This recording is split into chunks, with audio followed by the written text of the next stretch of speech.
All right, that's the end of 24 days. Congratulations, everyone. 576 hours. That means by the end of the 25th day, we'll be at exactly on the dot, 600 hours. It's fantastical. Today, I wanted to kind of talk about, I say kind of a lot, huh?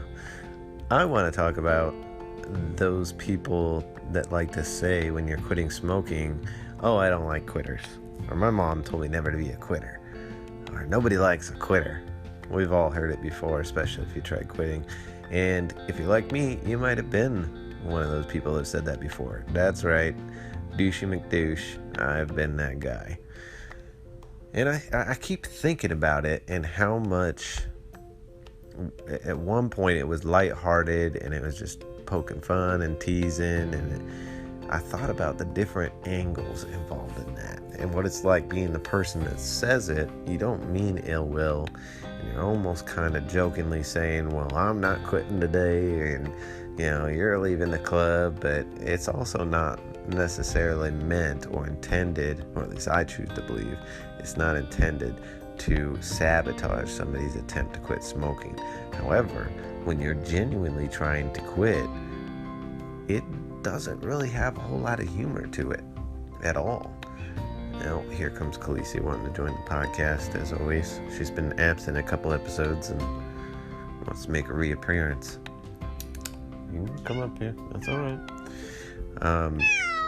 If you're going to talk a lot, I'm going to have to kick you out of the room. No. So, I've been thinking about it, and I've been trying to think of like a witty comeback, because when somebody says something like that to you, it's kind of like you're left there going, ugh. And I even had my boss at work saying, oh, you're doing the stereotypical New Year's resolution. It's like, no, I literally planned to try and quit smoking on this particular month. And it was because I was already 2/3 into the year, maybe a month away, 2 months away from the end of the year, when I decided, okay, I'm ready to throw this aside, but I'm already this far, I might as well enjoy it a little bit longer and get as many satisfactory last cigarettes as I possibly can, instead of making the last one so important.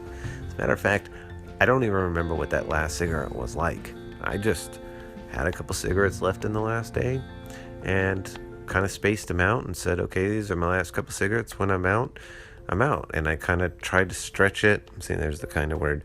I stretched it until it was about bedtime, and I had my final cigarette then. That way I could wake up in the morning not having a cigarette, because that's one of the most dangerous times to do it.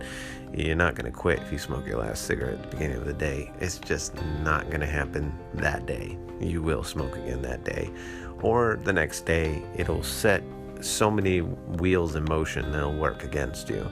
But either way, it kind of rubbed me wrong when that guy said that out loud to me. It's stereotypical yeah, and he's a smoker himself.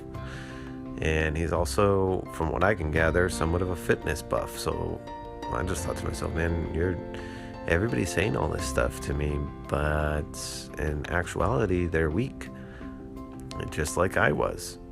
And maybe that's the self-defense mechanism of themselves, realizing that they have that, realizing that they are unable to do something and they're succumbing to their addiction and it's above them. And even if they wanted to, they probably couldn't beat it. And that's a way of just shrugging it off and having a good laugh about it, which is fine. But I still want to think of a witty comeback and trying to build it around finishing instead of quitting, or finishing. Like you're finishing and completing a race. I'm actually putting a cap on the time that I spent smoking in my life. I completed that. That chapter I can close, where a lot of other people that are going to continue struggling with it, they may be indefinitely in that race and never able to actually complete and finish that.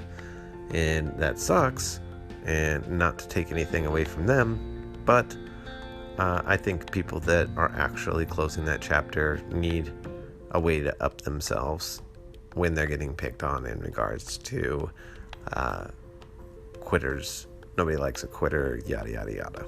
There's got to be some kind of smart comeback to make the smoker think twice about it. Because really, who's the one making the better decision in that scenario?